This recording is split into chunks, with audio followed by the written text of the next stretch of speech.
Okay, yeah, so I did 4 thumbnail drawings of my little still life that I set up here, my kitchen table, and I decided on this one.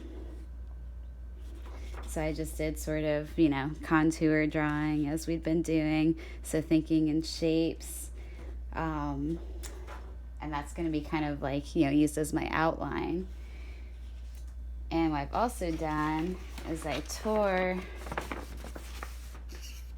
my toned paper in half. And it's neat because you get this sort of white seam there. Sorry, that's kind of tricky to see. But what I'm going to do is just kind of go through, start with my darkest areas as I'm looking at what I drew here. I see that this mask here is very dark. And I'm just gonna, got my glue stick, and I'm just gonna go little by little,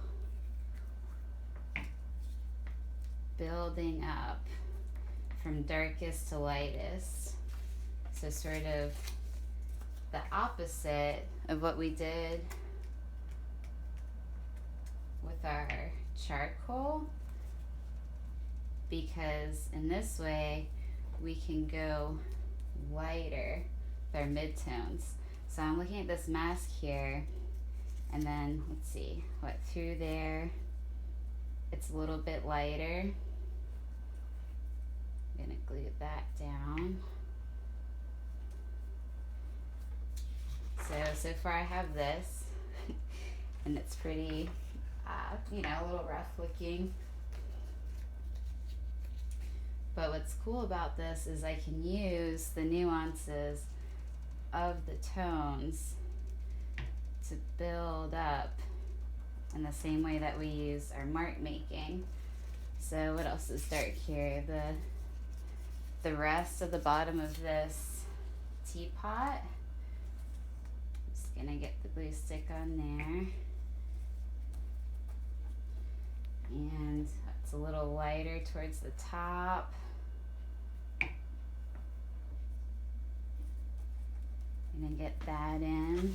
I'm gonna keep ripping up different parts of my paper.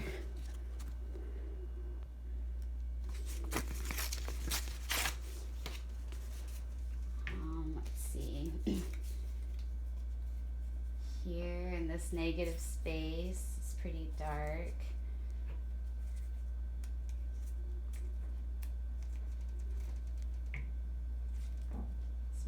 That in there.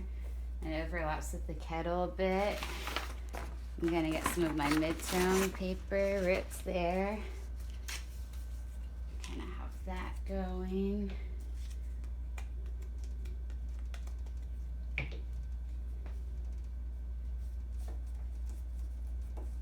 And then see, I overlapped the dark more there than I wanted to. So then I'm gonna come in and kind of enjoy how there's like the, light tear of the paper, which gets me kind of an extra little sheen that happens naturally from the light on the tea kettle. So you can see I'm just going through and building up. Let's see, there's another darker spot right over here. That's a good negative shape, dark spot.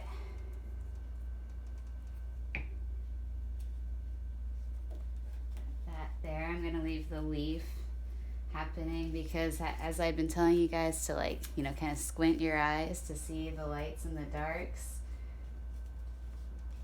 I'm building on top of the darks with my midtones.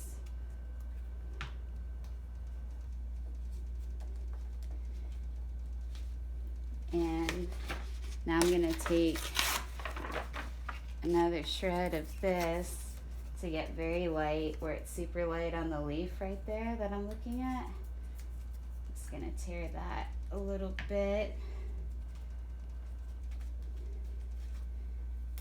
But it's a little starker than I'd like for it to be, so now I'm getting, even smaller.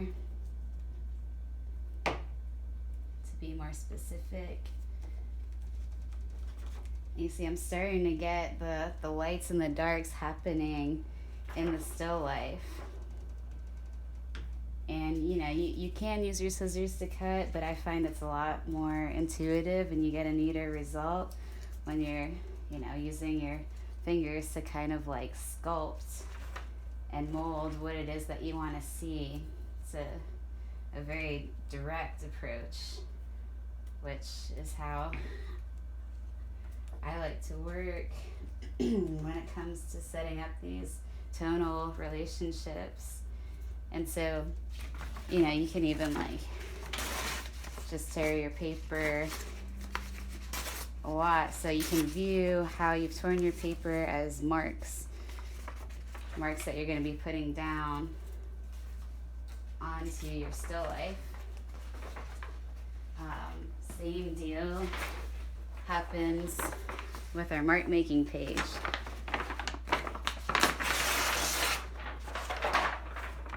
And that becomes really fun when I look at, okay, this part of the mask that's maybe darker, I'm gonna keep, you know, these little stippled shapes right in there. But then there's still all this lightness. So maybe I borrow from one of the darker cross-hatched areas just to keep it more interesting in terms of mark making.